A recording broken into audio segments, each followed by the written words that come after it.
Rusty Quill presents Ain't Slayed Nobody is a produced actual play podcast intended for adults, and may contain material that some people find disturbing. Please see the episode notes for content warnings, and listen with care. Welcome to Push the Roll, a low-prep, dialogue-only actual play series that incorporates ideas from our Patreon posse into the game as the story develops. Join up at patreon.com/ain'tslayed to contribute, and enjoy the madness.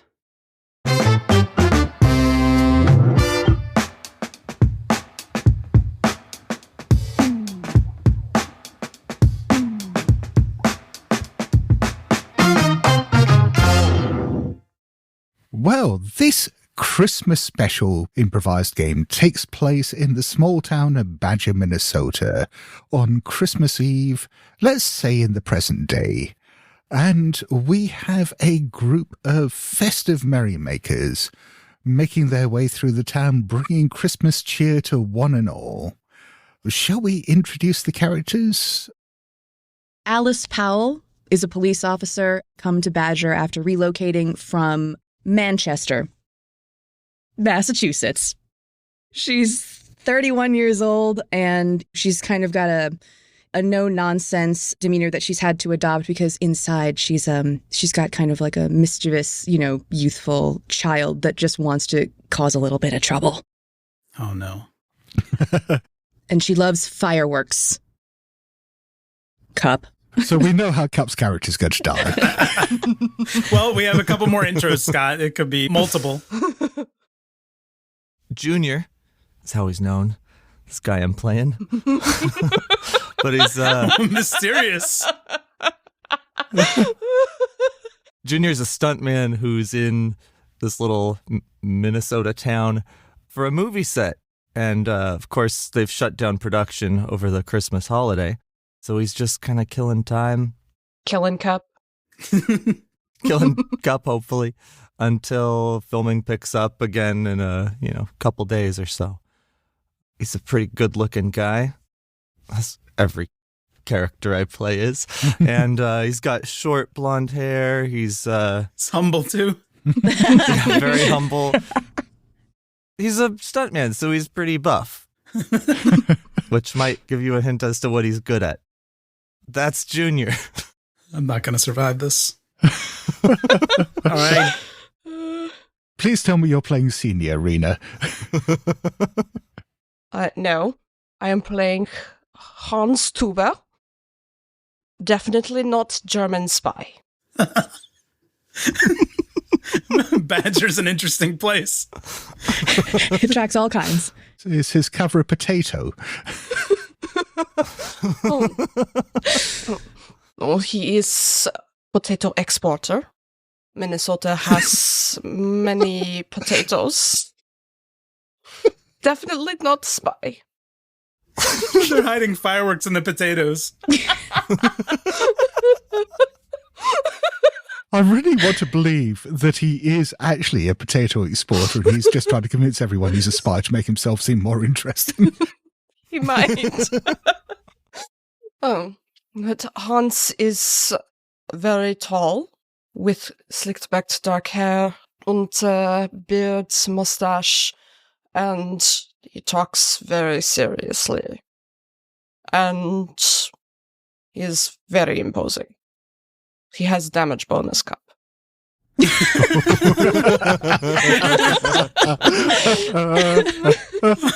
I'm just leaving. I'm logging off. Now that we've got the murder suspects defined, let's move on to the victim. Oh, well, good morning to you. I am Harry Ellis. I was born in Grand Rapids and moved out to Oregon for a little while, don't you know? And now I'm back in Badger, Minnesota, and I'm an accountant and children's book author here. I wrote P is for Pop, which has the double meaning of a sody and also my dad. It's a tribute to my dad. So, yeah, I'm happy to be here. Some people say my accent doesn't sound like Minnesota, but, you can't choose your accent, can you, Scott? Oh. of the best accents you've ever done, Cup. This is top notch. All right, I found my motivation. I am the last person in the world who should criticize anyone else's ability to do accents. And yet... Thank you for joining our high school production of Fargo.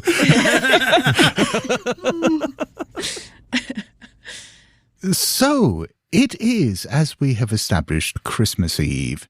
And the group of you, for whatever reason, and I'll leave it up to you to decide, have banded together as a group of carol singers and are going around the town of Badger, bringing festive cheer to everyone whether they want it or not.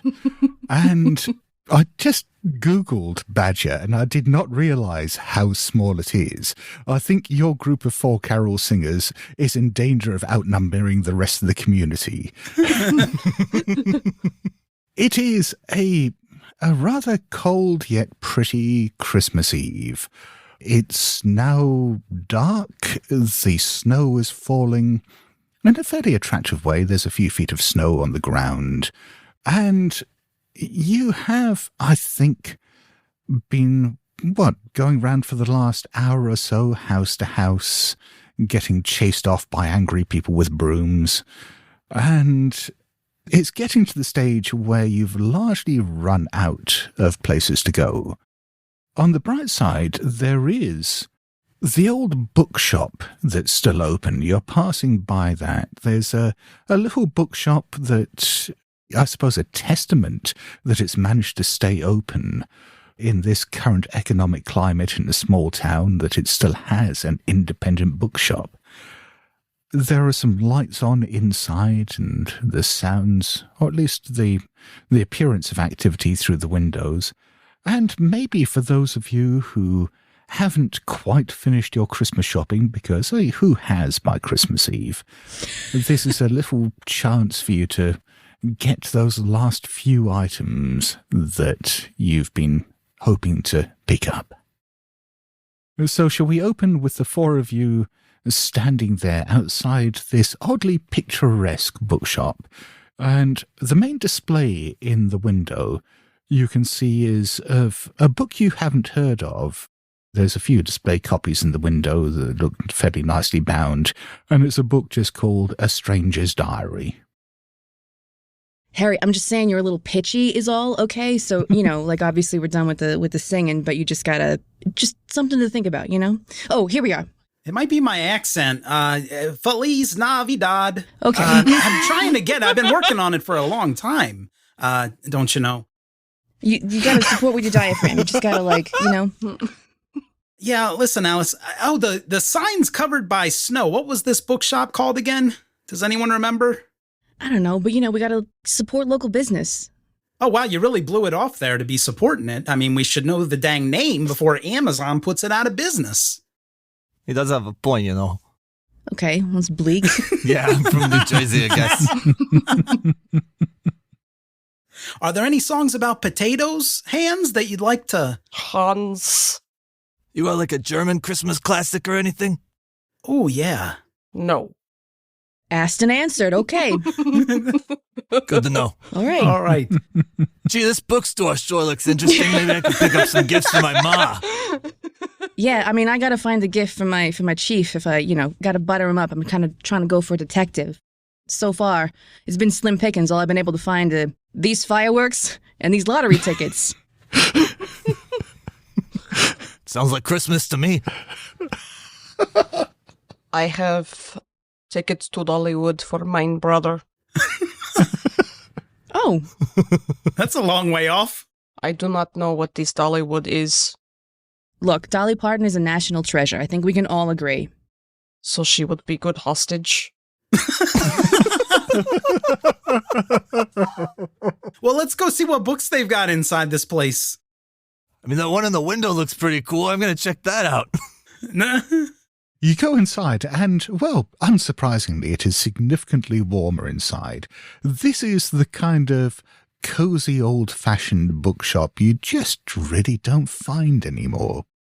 It's decorated in a manner that stops just short of being twee. There's bits of tinsel up, and the bookshelves are all wooden and freestanding, and there seem to be a lot of perhaps second-hand books, odd-looking books around, and knickknacks, some of which may be for sale, some of which may be purely decorative. It's difficult to say. It's beautiful. And there is a bit of a smell of gingerbread in the air. Ooh. Because, of course, there is. That's just my shirt, don't you know? You got one of those scratch and sniff sweaters? Hold on, I gotta try this. Nobody scratch Harry, okay? Gross. All right. Is there a counter with maybe like a bell on it? There is, yes. Ding, ding, ding. You do that, and suddenly from behind the counter, standing up, is this old man dressed in a red shirt with bright, colourful green, I was about to say braces, but they're suspenders in the US, aren't they? Holding his trousers up. Mm-hmm. He's got a big bushy white beard, then you can make out a grin underneath it. He's balding with a few stray strands of white hair brushed back over little gold-framed glasses perched on his nose. I'm going to nudge Alice. It's him. It's Santy. How old are you? 30. He gives you all a smile and says, I am sorry, I didn't hear the bell. Is there anything I can help you with? First of all, love the aesthetic. We're just looking for some last-minute gifts. Oh, well, I think you've come to the right place then. I don't think there's going to be anything else open at this time of night in Badger, but I'll help you in any way I can. What is it that your heart desires? Maybe some books? He struggles to keep the smile going. Do you have one of those ornaments of the Nakatomi Plaza? Hans just slowly turns and stares. See, Hans blew up my last one. I carved you one out of a potato. To say sorry. It was good, but it went rotten after a couple of weeks. It's just a square. It's just a potato, like a block of potato. That's it. Here. It's a very large French fry. With a green army man hanging off the side. The snow was covering your sign out front. What's the name of the store here? Oh, people around here just call it the bookshop. Oh. Okay, good. Yeah. Nice. So you got any books for Junior? Well, the children's section is over there. No, that's my name. Junior. Oh, I am sorry. Named after my father. So does that make you Junior? No, my father's name is John. So I'm John Jr. Ah. John McClane Jr.? Yeah, John McClane Jr. is my name. You get the side eye from Hans. Well, I'm actually looking for something to impress my boss. I don't know if you have any recommendations, anything that you might think, he's a chief of police. Chief of police. Oh, I'm not sure about that. He's real into trains, if that helps. I don't know. He's like weirdly into trains. You know what I mean? Like, we have books on trains. He leads you over to a section labeled transport. There are like 3 books on trains. One is an old-time life book from obviously what was a part work of a larger selection from the 1970s, just called The Wonderful World of Trains. straight for that one. Pull it off the shelf, flip through. And I am looking for biography of Klaus Nomi. He looks thoughtful for a moment and says, maybe you'll find that under fiction. I believe he made most of it up himself. Is there like a bolo for Hans behind the counter? So what is it that brings you all to town? You're not locals, are you? I haven't seen you around here before. Oh, I am local, don't you know? I didn't know. You couldn't tell by my great accent. Okay. Anyway, yeah, I never did come around the bookshop. You know, I watch a lot of television. Ah, I understand, he says, looking disappointed in you. Oh, reminds me of my dad. And I am potato exporter. Come to check on my potatoes. Minnesota has 46% crop of potatoes. Yeah, Haenze here works for Five Guys Burgers and Fries. So if you ever go in the restaurant and they tell you where the taters are from and it says Badger, Minnesota, you know Haenze was part of that deal, don't you know? You just get like this cold gimlet stare from Hans. A more aware man would think your death was being plotted very carefully.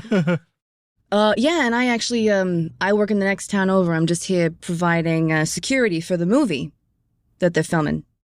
Oh, yes, I heard about that. I don't know. It's one of those Matt Damon films, you know. Always hard to understand. They're always like, you know, full of metaphors and stuff. I just do the stunts. You're Matt Damon's stunt double? I only asked because you're so hot and buff. No, yeah, absolutely. You get, it's like, if I turn around here to my profile, you can see, like, that's, you know, Matt and I have the same profile. Amazing. I don't want to let the cat out of the bag, but since I'm not under NDA, I could tell you it's a Die Hard sequel they're working on. And they got Matt Damon. Can you imagine? Like, what a get, right? Yeah. He's playing John McClane III.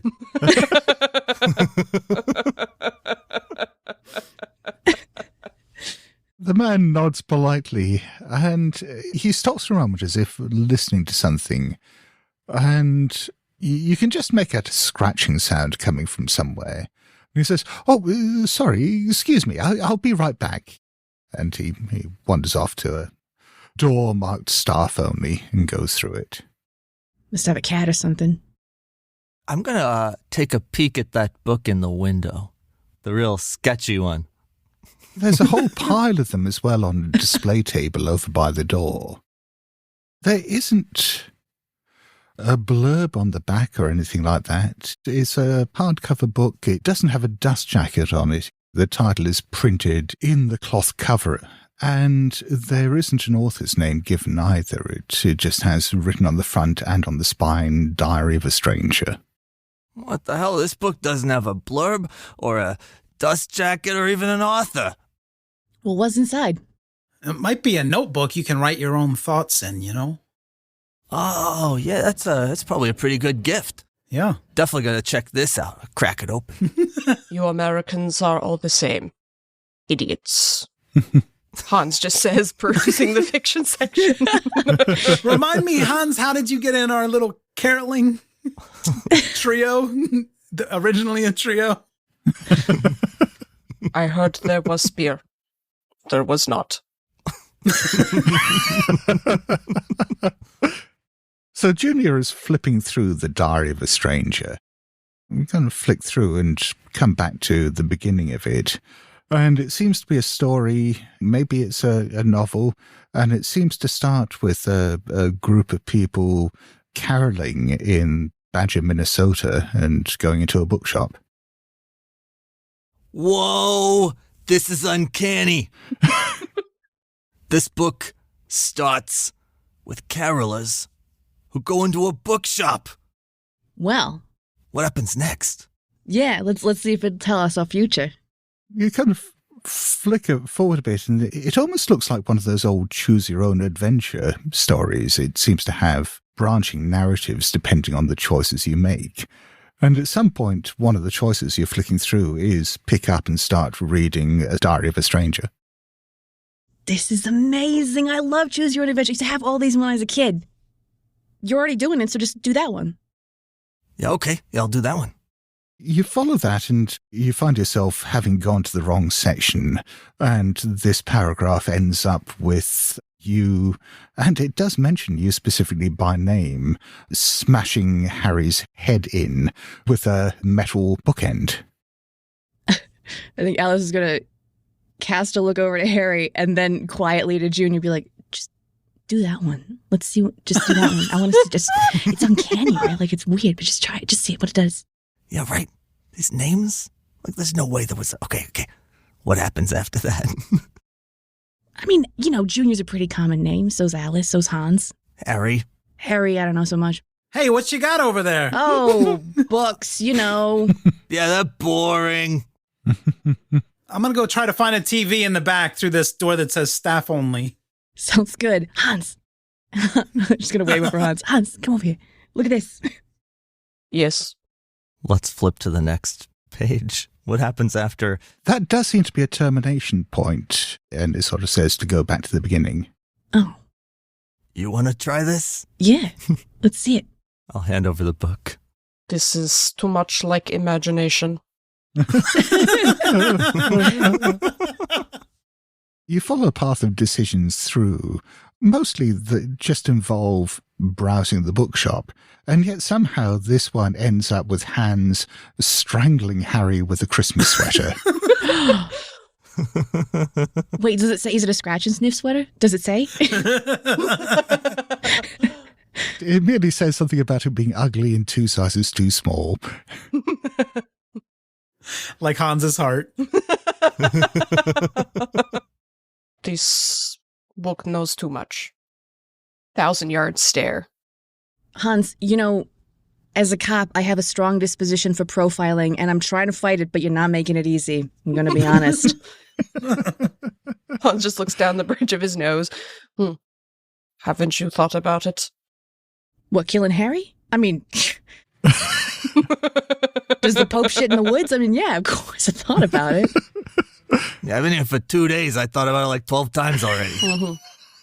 If everything's okay over there, I'm just going to go to the staff only section. Yep. You can see as he's calling over, just behind him, stuck on the wall, is a really ugly-looking Christmas sweater that looks at least 2 sizes too small for him. Ooh. I think Alice will look around for the shopkeeper, will snatch it off the wall, and then hold it up to Hans. Hey, check it out. Oh. It would be slow and agonizing. Perfect. Here you go. Just folds it and puts it in his bag. Yeah, is there a metal bookend that matches the description in the book? Yeah, looking around, yeah. In fact, there's a matched pair of them. Oh, I'm just going to grab one. Nakatomi Plaza. Wait, Junior, does it say anything about what I use? Please be fireworks, please be fireworks, please be fireworks. Yeah, let's see. Let me flip through here for the Alice. Oh, yeah, look, there's Alice right there. Alice, Harry on the same page. That is a really imaginative use of a Roman candle there. Yes! Reaches into her bag, pulls out the Roman candle. This should be in restricted section. Looking down at it, not appropriate for children. If you're looking for a children's book, P is for Pop. I keep telling you, I'm not a child. My name's Junior because my father and I have the same name. I'm 32 years old. Did Harry actually go into the room? I'm trying. Well, you were heading into the staff-only room. Yeah, I was going to see if they had a TV back there. You head in there, and the shopkeeper looks around as you come in, and he's hastily pulling a curtain over a little area in the back, and you can hear the scratching sounds coming from there. Sorry, have you got lost, sir? We do have restrooms for customers, but they're not back here. Oh, no, I don't need to tinkle. I just brought back this oversized mug of hot chocolate. I thought maybe you could sip on this and warm yourself up back here. And I wanted to see if you had something on the TV. Oh, we don't have a television here, sir. Oh, well, that's okay. Do you want some hot chocolate? Where did you get that from? Have you heard of the store next door called The Patrons? It was part of my inventory bundle, and I forgot to mention it earlier, you see. He looks at you very carefully for a moment and says, well, That's mighty thoughtful of you. Why don't you just put the hot chocolate down there? And again, you can hear that scratching sound from behind the curtain. What you got back there, a badger?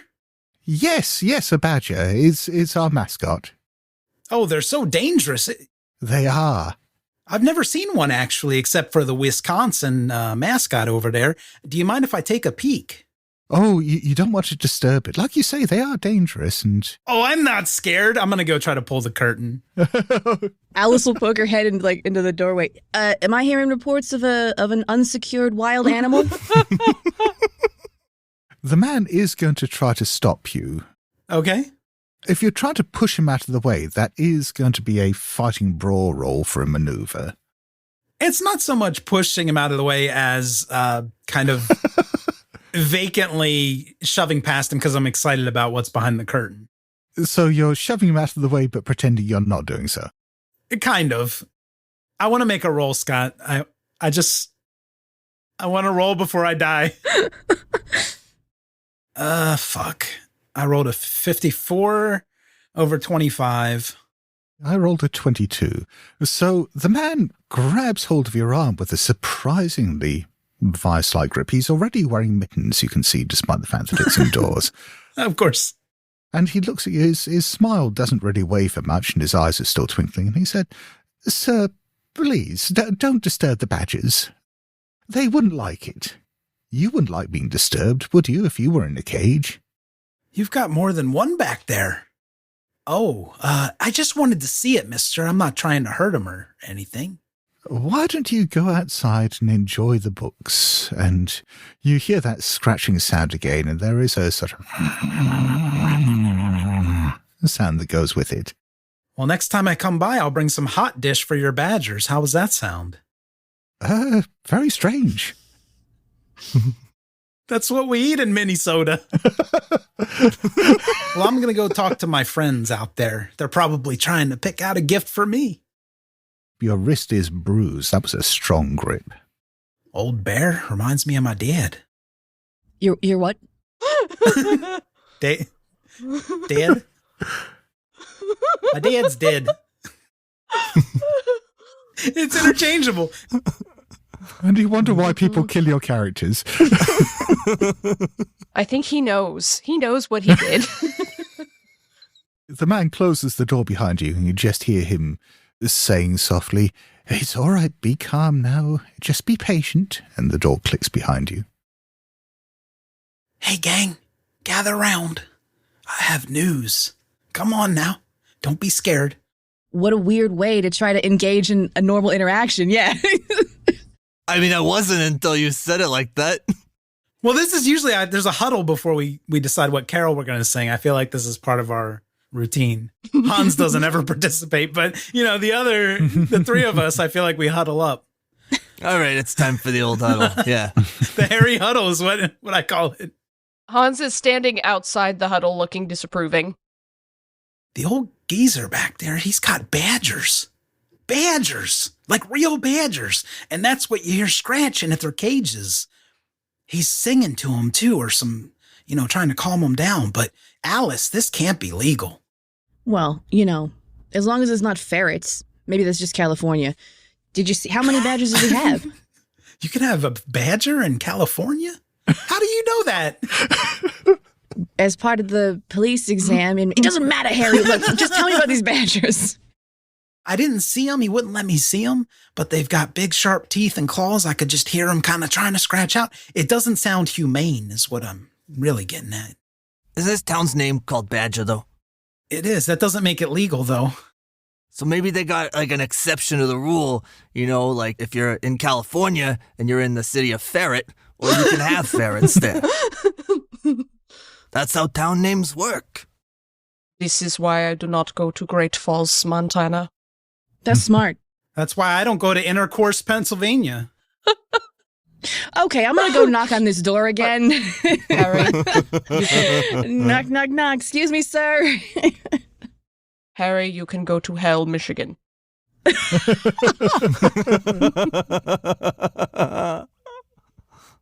But Alice was going and knocking on the staff-only door. Obviously shooting finger guns at Hans first for that great joke, and then knocking on the door. Excuse me, sir? Hans doesn't appear to know that he's made a joke. He's just with such a completely straight, serious face. You hear the sound of a bit of movement inside, and the man opens up the door again and says, yes, miss? Look, I don't want to be a bother. It's the holidays. I know we're all just trying to do our own thing, but if you've got some animals back here, I'm afraid I'm going to have to examine their enclosures. It's part of my job. He looks interested and his eyes brighten a bit and he says, oh, can you tell me about your job?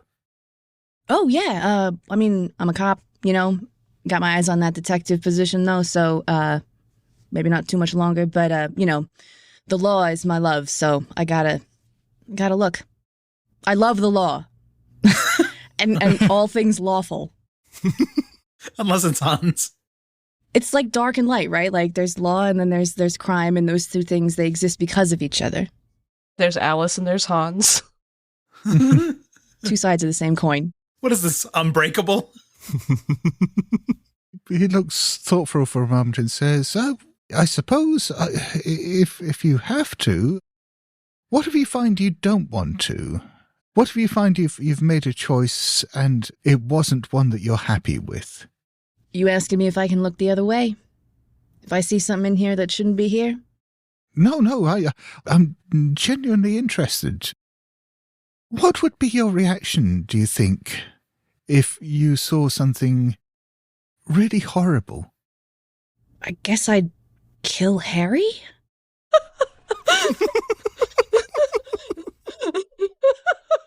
Interesting, he says, and he pulls out a little notebook and writes something in there, and then tucks it in his pocket.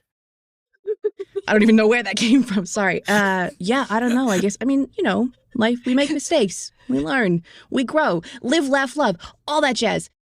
The reason the population of Badger, Minnesota is 426 is because whenever people get bored, they just go on a murder spree. Small towns, especially in winter, there's not a lot to do. Seeing the door open, Junior's gonna yell out, hey, is this Tyrannosaurus Rex skull real, or is this just a fake one? There's a brief pause, and the man says, it's 2 foot long, sir. What do you think? I don't know. I never seen one. Yeah, Alice was there in the back room with the old man and the strange sounds from behind the curtain. He says, well, if you're happy then not knowing, and who wouldn't be happy in not knowing, really, why don't you see if I can help you with your Christmas purchases? Or perhaps you can tell me what it is that you're really doing in Badger. Oh, no. I'm working, working the movie set. Love a small town, love a small bookshop, lots of opportunities to find little hidden treasures and stuff. But I gotta ask, I don't feel like I said that I would feel happier not knowing. Oh, I'm sorry, I just assumed. Would you rather know then? Well, you got me so curious. I suppose if you really want to. Yeah, I think her eyes are kind of twinkling. I think that she is sensing that there is something happening here, and she's very excited for what it could be. Hans pokes his head in. He's just been in the novelty gift section, and he holds up a ugly Christmas sweater print Speedo and says, "Do you have this in extra small for Harry?"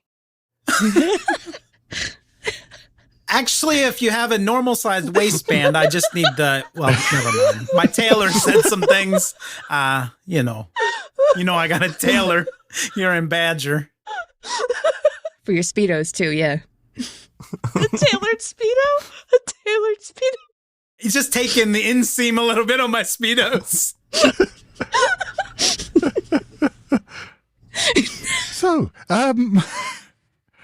So Alice was going to, go up and pull back the curtain herself?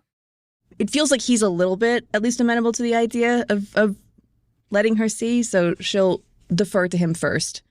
What he's done at this stage is he's standing back and he's pulled out his little notebook from his pocket again, and it looks like he's getting ready to write in it.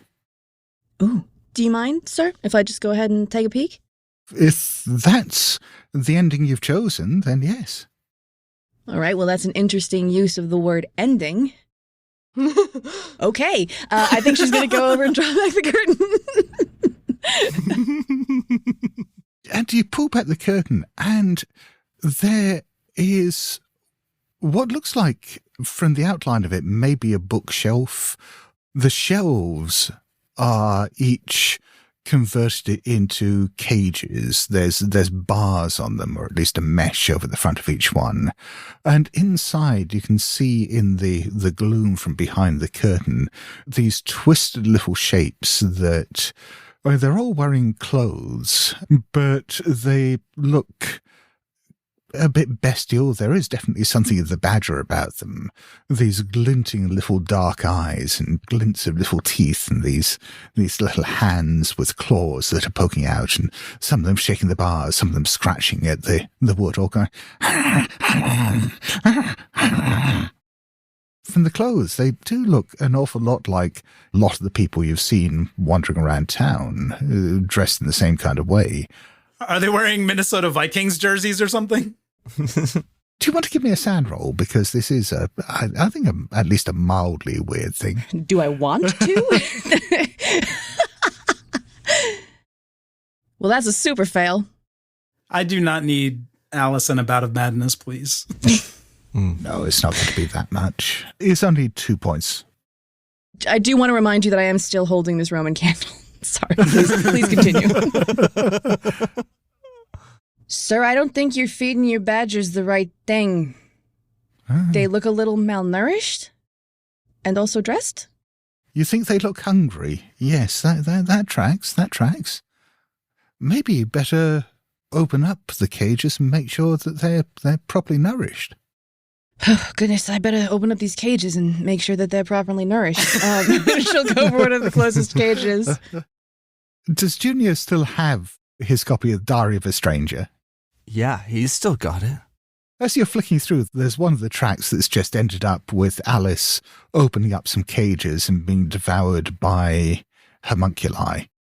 Oh, I got badgers and monkeys here? Gay monkeys. Well, that's cool. That's real neat. Watch out for monkeys, Alice! I don't think they're monkeys. Oh, they're gay monkeys. I am not, by law, allowed to ask them about their sexual orientation or gender identity. You're going to open up one of the cages, are you? Unless I get, I've been told to watch out for monkeys, but not been told to not open any cages. So unless I get some sort of wave off. Oh, sure, no. Each shelf has got its own little catch for opening up the cage. Ooh, can you give me, like, what are some of the outfits? I want to pick. There's one of them that seems to be wearing mittens over its claws, but its claws are poking out through the ends of the mittens. That's so cute. Wearing a sort of puffy jacket and jeans. Mittens are so cute. We'll go for that one. We'll go for mittens. I'm going to call you Mittens. It's not just the one in there. I mean, each one of these shelves has got about a dozen of these things in it. Oh, each shelf is a cage, and then gotcha. Okay, yeah. Whichever shelf has the mitten boy.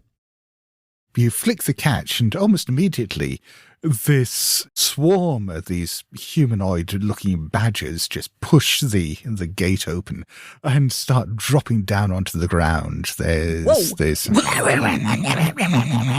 noise as a couple of them are starting to climb up your pants leg. Others are running off to the dark corners of the room. She's going to kind of, whoa, look at the Roman candle. Ah, God, I was saving this one, but she'll light the Roman candle. Obviously, she's got a lighter. Light the Roman candle and start pointing it down at the ground with some of these things. I don't want to light your bush up on fire, but this is a situation I got to deal with. And Junior now notices this little bit at the bottom of the paragraph that just says, you find the Roman candle in your pocket. Do you light it? Yes or no? Turn to page 112, turn to page 117. Oh, tough choice. As he's hearing explosions. Oh, wait, it's like Alice frozen kind of like frozen in time in the, you know what I mean? These are happening in parallel. Was one of them wearing a beanie with knitted moose antlers by any chance? It is now. I guess. It's just such a cute way to die. Whoa. Okay. Aww. Whoa. I mean, I gotta see what happens. I'm definitely going to the yes page. Is the text appearing on the page like Inkheart style as things are happening, or was it just there and he hadn't read that bit yet? It was either there and he hadn't read it, or it was he hadn't noticed it. So it's not like appearing on the page as he's reading. not as he's reading. I mean, it's almost like every time you look at it, it's a bit different. But We all want sand rolls for Danny as well. Yeah. well, I think that's fair. Fail. All right, fail, let's fail. see here. Ooh. Oh.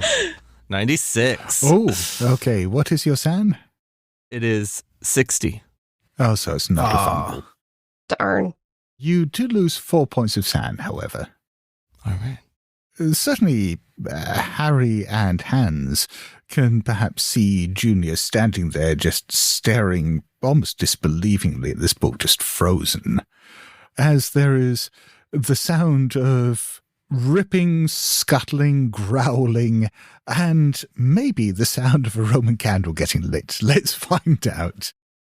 I think it's got to be a dex roll to see whether you can get this lit in time before you get swarmed by angry badgers. Yeah, okay, so I think I'm gonna spend 3 luck to make that an extreme success. I got a 19, I'll get it down to a 16. Oh! You have now, I think, 3 of these badger things crawling up you. You can feel the terrifying tickle of the moose antlers against your throat as you get the Roman candle lit. The first of these balls of fury comes bursting out the end of the candle. Haha, yes! See y'all in hell, Michigan, or suck my ass, Minnesota. I think that's actually Badger. Gives a little scritchy under the one with the moose antlers chin. You're so cute. Eat fire, motherfucker! As Alice is yelling that out in the main part of the bookstore, Hans just looks towards the door. He reaches into his bag and he pulls out his 44. And just is calmly, casually making sure it's loaded, making sure the safety's off, and is standing there, very suave, holding his 44. So here we go again. And Harry's hearing all that, thinking, "Oh yeah, I want to take a look at that book you got there." Oh, yeah, it's real interesting. Take a look at this. Yeah, let me peruse it a little bit here. I'm a writer. I don't know if you know that, Junior. I never knew that about you. Yeah, I wrote P is for Pop. You probably saw it on PBS. They did a little animated thing with it. Yeah. Yeah, I missed that one. I'm sure it was great. Oh, it was the same illustrator who did Caillou. No shit.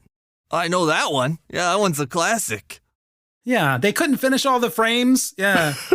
Yeah, they had a lot of incomplete frames, so they just left it white, and it was called a stylistic choice. But yeah, let me see the book. In the background, you just hear like, fuck you, get off me, you piece of, fuck you! Yeah, if this was a film, that conversation would be happening in the foreground, and in the background, we'd be seeing Alice staggering around, covered with rabid badger things, shooting this Roman candle off into every corner of the room, screaming. She glances over at Hans. Hans, what the fuck? Hans is going to aim at any of the badgers that aren't climbing over Alice at the moment. Yippee-ki-yay, mother badger. Boom.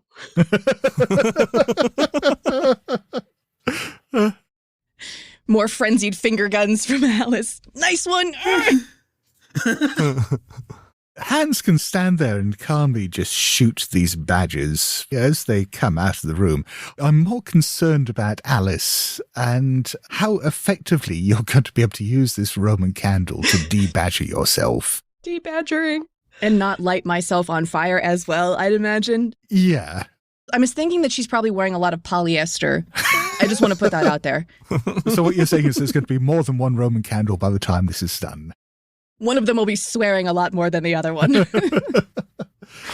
In which case, I think this is going to be a fighting brawl roll. Oh, no. Well, 79. Okay, and the badgers, as they swarm over you, get a 94. Ooh, okay.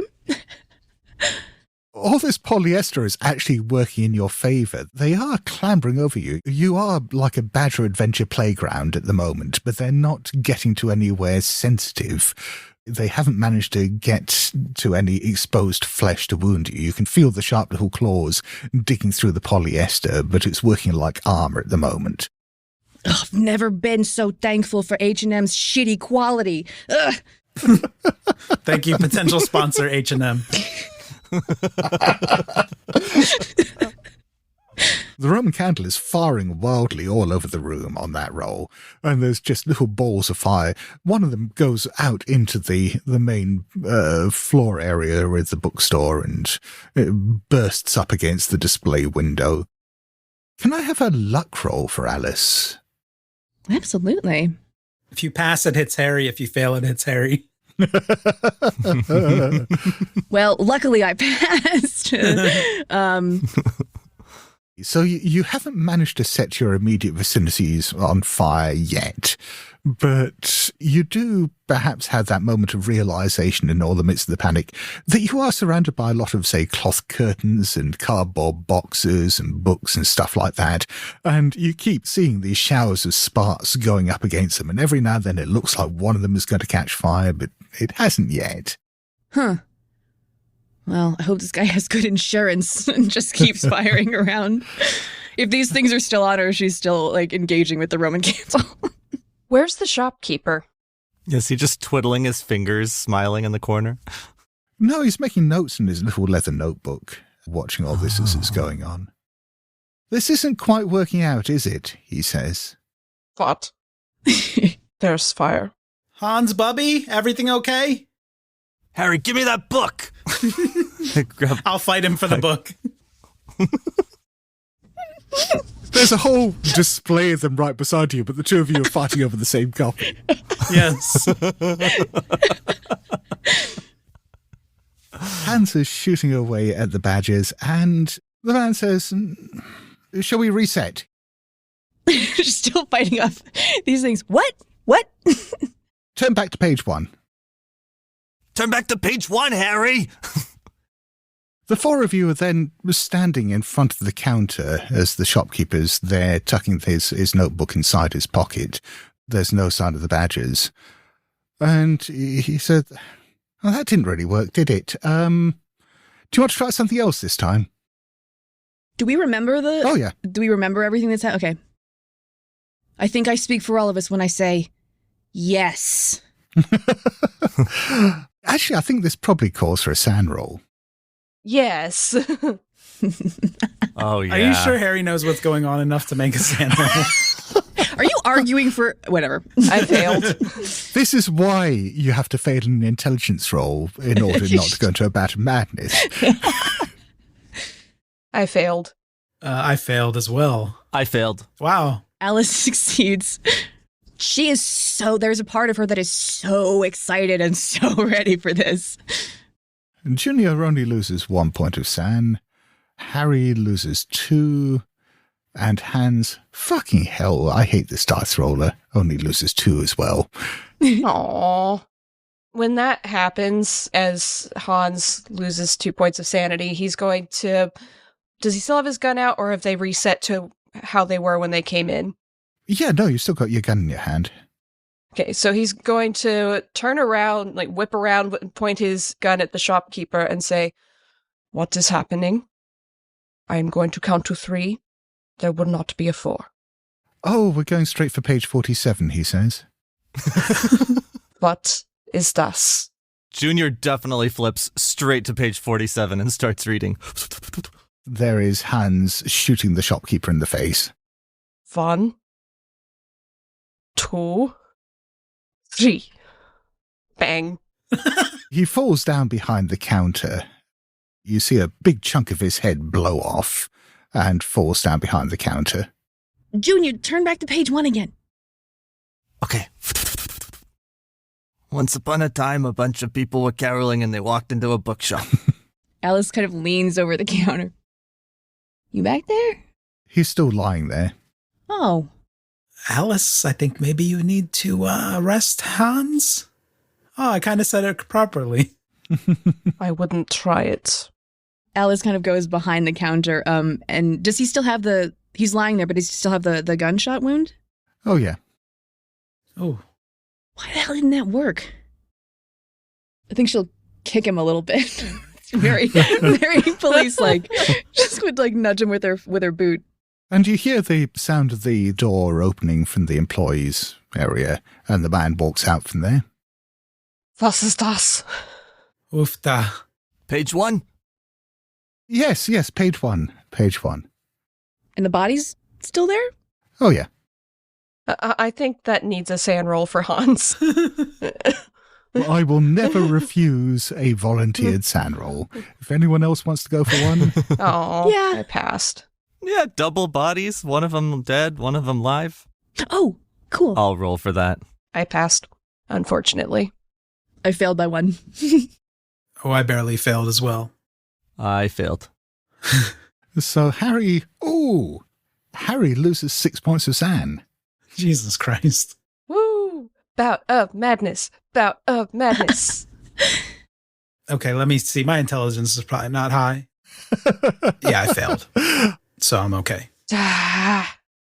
Alice loses 3 points of sand.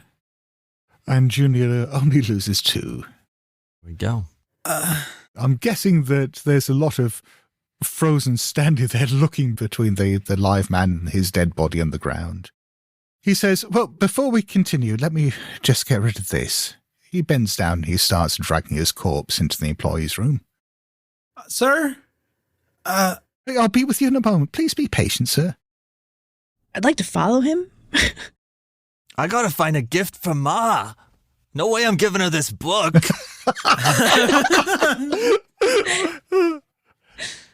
I grabbed the book away from Junior. Yeah, you take this. I don't want to give this to Ma. She won't like it. But check this out. It's an erector set. I had one of these as a kid. I mean, I never asked for it or hinted interest at one. There it was under the tree, you know? I mean, it could be useful for a tinkerer. As Hans is flicking through the book, you never knew you could kill someone with an erector set, but there it is. Ooh. Man, you got an erector set when you were a kid. Yeah. All I got was various Christian paraphernalia from a disturbed family member. Really? Those are my Christmases. That's why I became a cop. Hans, meanwhile, is muttering, Christmas sweater, erector set, which is more interesting.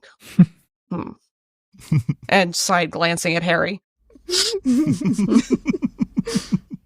As he's flipping through the book, still trying to figure out what's going on, but he's not as disturbed by the body and everything as everyone else was, apparently. So he's like, well, here we are. Kind of like real angels in the Bible. He's like a real Santa Claus where they, kill things. Oh, like to behold one is too powerful for human eyes to see. Yeah, like he looks magical and old, so I think he might be Santa Claus. I was thinking maybe we can become Santa like Tim Allen. I don't know. We could become his elves. Be not afraid. Thanks, Hans. Alice sees the man drag his corpse into the employee's room. He goes towards the back and there's a little trapdoor in the ground, and he opens that up and pushes the body in there. You hear a sort of muffled thump as it lands. Like it's not landing directly on a floor, but maybe landing on top of other things? Maybe. How many you got down there? How many bodies you got down there? A few. We've been through this a few times. I just thought it would be interesting to change the parameters this time. Maybe if we leave it so that you remember the choices you've made, because otherwise you do have a nasty tendency to just keep making the same choices, and that's not really very informative, is it? You said we? You mean we? Yes, the four of you. Excuse me for a moment. She's going to walk back out. Kind of, hey, everybody, huddle up, huddle up, huddle up. Yeah, Harry Huddle, we gotta sing another song. Hans, you coming this time? We've established Hans does not huddle. It would crease the lines of his suit. So this guy just said something interesting about us making choices. Like in the book? It sounds almost like we've been here before. Oh, what's the book say? Do you think he's trying to find someone to lead his sleigh? I think he's looking for elves, Harry. Not reindeer. Harry does have a red nose. The badgers are reindeer. One of them had the moose antlers, right? Were there about 9 of them?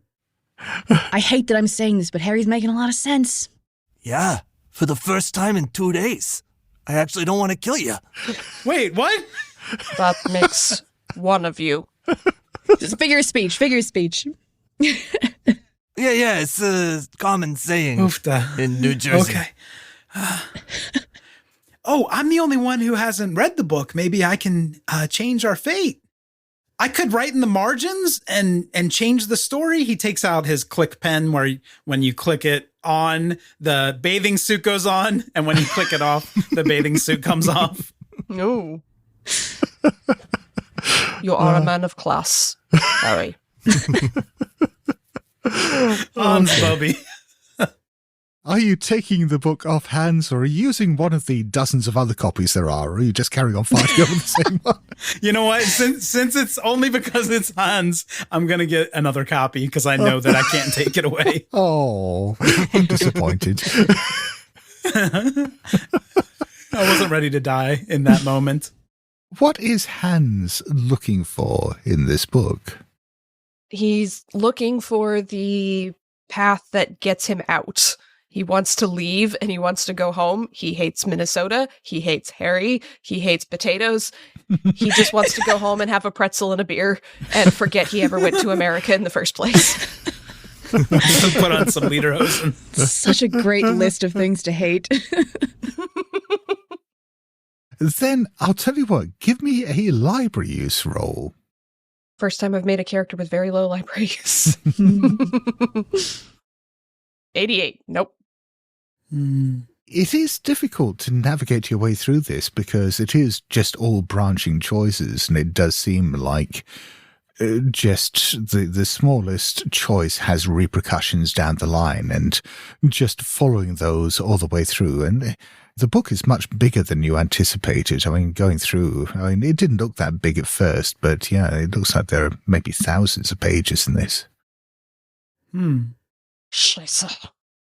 Slams the book shut and looks at Harry. He's got very cold, narrow eyes as he's watching Harry. Well, the pen is clothed because I have it open, I can write with it. It's clicked down. So Harry is, attempting to edit or rewrite the book? Yes, exactly. What precisely are you trying to do here? Oh, I don't know. He's just drawing sexually explicit pictures, erotic doodles. No, I want to read through it and see if there are any words that I want to change. You could give me an art craft writing or a... What? Come on. No accountant has that. You're a professional writer. Admittedly, I have met professional writers who have probably only got the base in art craft writing, but... I wrote P is for pop. I don't have actual skill. You only need 5 points to write P is for pop. So you, like Dan Brown, have got the base. That's it. Drag him. Oh, I'm sure I got this. Oh, Jesus. I was going to spend as much luck as possible, but I can't even do that. Nope. I rolled 89. At least it wasn't a fumble. Okay. Oh, that would have been funny. You could always find some way of pushing the roll, Cup. For 5? Yeah. No. The pen, click, naked again, back in my pocket. The problem, again, is that this is big and complicated. You could go through and just make random changes, but, who knows what the result of that would be if you didn't know what you were doing. Well, it reminds me of a ledger. Maybe I could make a good accounting roll. I don't know. Maybe, but no. What if we burn the books? The Roman candle appears out of nowhere. Destroy books, we get out. Hey, shopkeep! Oh, yeah, wait, what's your name? Was so rude. We were in here trying to burn down your shop and kill each other. What's your name? He looks up from his notebook and tucks it in his pocket again as, oh, sorry, I'm Mr. Svensson. Oh, Svensson. Svensson! Why us? That's a good question, Haenze. Hans just lifts his hand and shoots Harry in the face. He's had enough, and if it just resets anyway, then there's no long-term consequences for this. Oh, God. Harry will just respawn somewhere, but he's tired of being called Bubby, he's tired of being called Hands, and he's just tired of Harry. Okay, do you want to give me a handguns roll? Is there any way I can help with this? Shove Harry into the path of the bullet. That is bang on. Haha.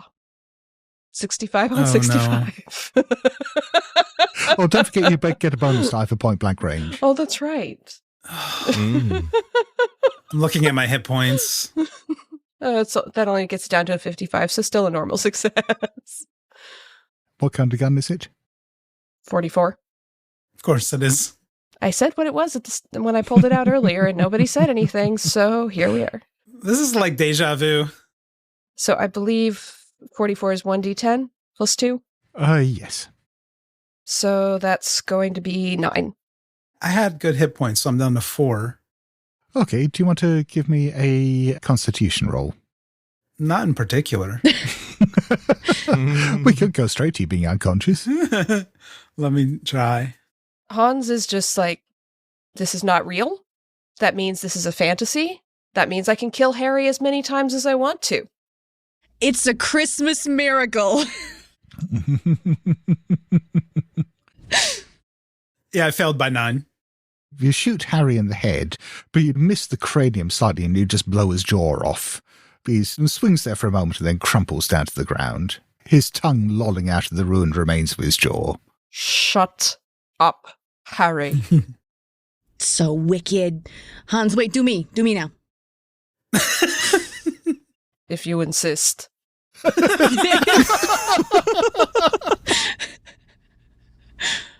As this is Alice being complicit in this, I won't ask for a roll there. The shop owner has got his book out again. So, all right, this one's a bit different. Normally, you only kill Harry this quickly, but you've never actually shot Alice before. That's interesting. What's different this time? She asked. I am obliging. It is in my nature. Yes. Does that mean you're going to shoot him as well? Wait, has he ever killed me before, or is this the first time? Well, assuming it happens. He's definitely killed you before, yes. He does like killing people. Allegedly. Says Hans while standing over 2 bodies. That we all watched him kill. Yeah. Don't just shoot me. That's boring. I'm a stuntman. I don't know. Throw me out the window or something. As you wish. And I'm gonna pick up the other bookend and just mash his brains in with it. Yes. Then a few moments later, with 3 dead bodies there, the man finishes making some notes in his book and tucks it in his pocket and says, well, that was not very informative, was it? We all know how much you like killing people. I'm beginning to wonder whether we've run our course on this one. I'll tell you what, can you give me a hand? Let's just get rid of the bodies and then reset. Hans finds, again in the novelty section, he finds like one of those rain ponchos he puts over his suit so he doesn't get blood all over it as he helps carry the bodies. German psycho.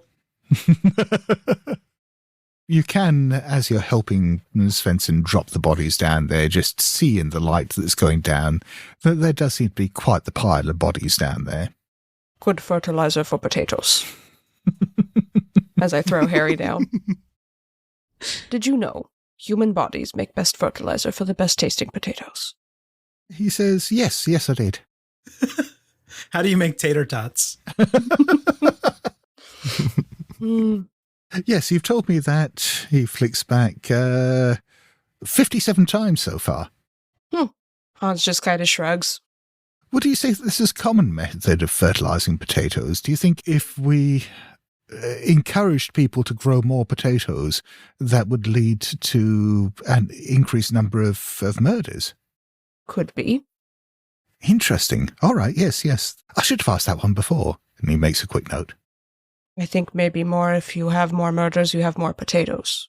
You have to do something with the bodies. All right, that's less interesting, but yes, still noted and appreciated. Well, shall we head outside and reset again? Page 1. Yes. Hans just nods, takes off the poncho, makes sure there's no blood on his shirt. Page 1. And he flicks back to page 1, and Alice, Harry, and Junior walk into the shop and shaking the snow off. Good evening. That was fun. Harry's like grabbing his tongue. See? Should we roll for sanity, having just died and yeah. resurrected? Actually, yeah, let's have sand rolls off. Because you don't remember the last times, apparently. Yeah. Big success. Fail! But I think even then, I mean, Harry and Alice, for remembering their deaths, can still lose 1 point. Even with the extreme. What a bastard. Yes. And Junior only loses 2 points.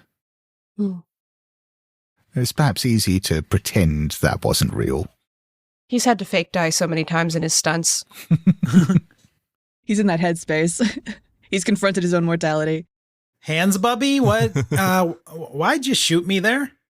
I feel like you just answered your own question with the, you know what I mean? In the asking? What, you don't like, we're in Badger, I can't use my native Badger accent? 9. And Hans just sort of looks meaningfully at Harry, and then at his gun, and then at Harry. Wait, no, we already tried that one. I think Alice is going to turn to Mr. Svensson. Okay, so what are you trying to get at here? You know, like, what are the choices that are going to, like, move us forward a little bit? It's not a question of moving forward. It's a question of I'm trying to get some interesting data out of this. And don't get me wrong, you've been very helpful so far, and I have got a lot of useful information. I'm beginning to feel like this has run its course, that we're perhaps getting in danger of repeating ourselves. It does seem like for a group such as yourselves, you do seem to be very good at finding reasons to kill each other and sometimes destroy yourselves in quite imaginative ways. But this is all out of character, by the way. This is Scott, not Mr. Svensson. Okay, how about this? What if we up the stakes? Oh, how? Seems to me that a lot of this, like the repetition and all of that, it's born of this idea that all the consequences are temporary. Ah, oh, right, yes. That is why I've been resetting your memories through most of the tests. Oh. Then it does feel permanent, but the problem is that when we do that, you don't really learn, do you? You just end up making the same choices and the same mistakes over and over again. Does that not teach you something? It does. It's disappointing. I suppose we possibly need new test subjects at this stage. Oh, wait a minute. Is there anything like you expected us to do that we just didn't do? No, the whole point of this is for you to surprise us. Oh, I have an idea. Why don't we could have a meal together? I brought some golden corn. We could just sit down, and if violence is the problem, then we should be kind to one another. It is Christmas, daggone it. I got a fruit salad in my bag. It hasn't been put together yet. All the fruit's still individually wrapped. So what you have in your bag is fruit, is what you're saying. You have fruit in your bag, not a fruit Yeah, salad. but it's fruit salad. Like we could all work together to make the salad. I love that. That's the Christmas spirit right there, Harry. We need to bond and not shoot each other in the face unprovoked, I think is what Mr. Svensson's getting at. Or we could put Mr. Svensson in a wood chipper head first. I don't know. We have options is all I'm saying. Wait, I'm sorry. Is there a wood chipper available? Not in the list. Why would you tease like that? Because I know who would go in it. Can I ask real quick, just out of curiosity, if we do get boring, what happens to us? Then I'll move on to the next test subjects. We'll archive you and move on to the next ones. And when you say archive, and she points to the room with all the little gremlins and clothes, when you say archive, are we talking about... Oh, no. We'll just take you offline. Offline? What's this study for, anyway? You part of some, university? It's got to be Michigan. He sighs and says, well, I suppose if we're going to archive you anyway, there's no harm. It's not like I'm going to spoil the results. And I suppose if we decide that there is perhaps something more we can do, I could just reset your memories afterwards. Think of it as a study in human aggression. We're just trying to understand the different things that motivate human beings to kill each other and hurt each other, be cruel, and how to best harness that. Oh, you should follow us around Christmas caroling, because the people we carol to, I think, are really, yeah. That was part of the simulation, yes. The cruelty there was wonderful. That's really part of why we chose this as the basis for the simulation, that human cultures very much seem to suggest that this is a time of peace and goodwill when everyone is supposed to come together. And yet from our observations, this is the time that seems to bring out the most stress and hostility in people, that, as we've seen, strangers are unpleasant to each other and friends, with the slightest provocation, will just turn on each other and, well, apparently beat their brains in with metal bookends. It's quite marvellous. Of course. I mean, have you ever been to like a Black Friday sale at an outlet mall? It's hilarious. Black Friday sales? Sorry, do tell me more. Oh, yeah. I mean, it's like the kickoff of the holiday season. Everybody's got with their families. And so, life is a nightmare anyway. And then you spend all this time in close proximity with like your relatives, and you got to let that aggression out somewhere. So you go buy stuff, you engage in capitalism, and you get mean to everybody you run into. It's, the holidays. I dangled someone off of a shelving unit in a Costco once on Black Friday. There you go. Mm-hmm. It was most satisfying. What you're saying is that set of circumstances encourages you to be cruel to people that you don't know as well as those you do. Oh, that's the best part, right? Because you can be cruel to both, but you're mostly cruel to the people that are closest to you. We've been going about this all wrong. Yeah, like this shop is quaint and it's cute and it's adorable, but you get one of those, those mega store situations. Oh, yeah. And you must have deals. Yes.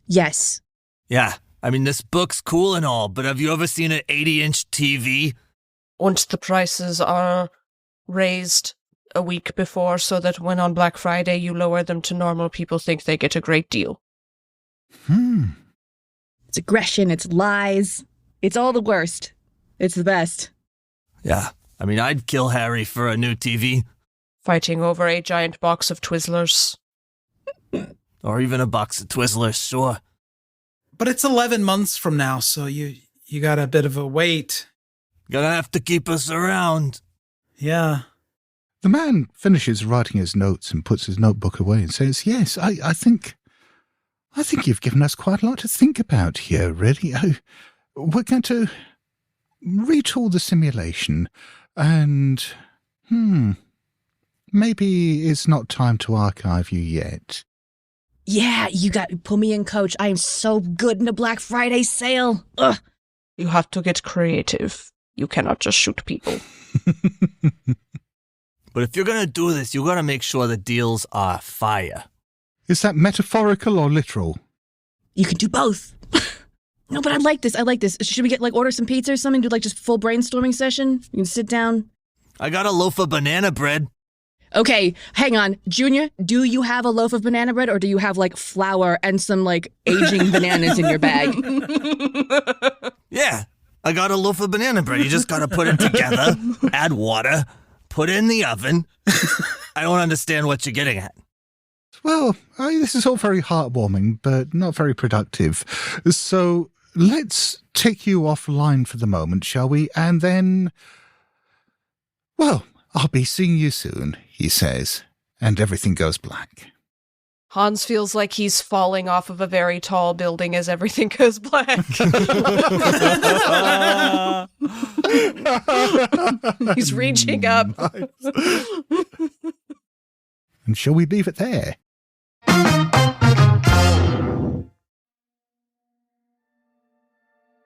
You are listening to Ain't Slayed Nobody. For ad-free episodes, heaps of bonus content, and special programming, please join our Patreon posse at patreon.com/ain'tslayed. Or subscribe to Ain't Slayed Nobody Plus at Apple Podcasts. See the show notes for full credits, and help us grow by posting friendly reviews and spreading the word to your friends and followers. Thank you, and good luck out there.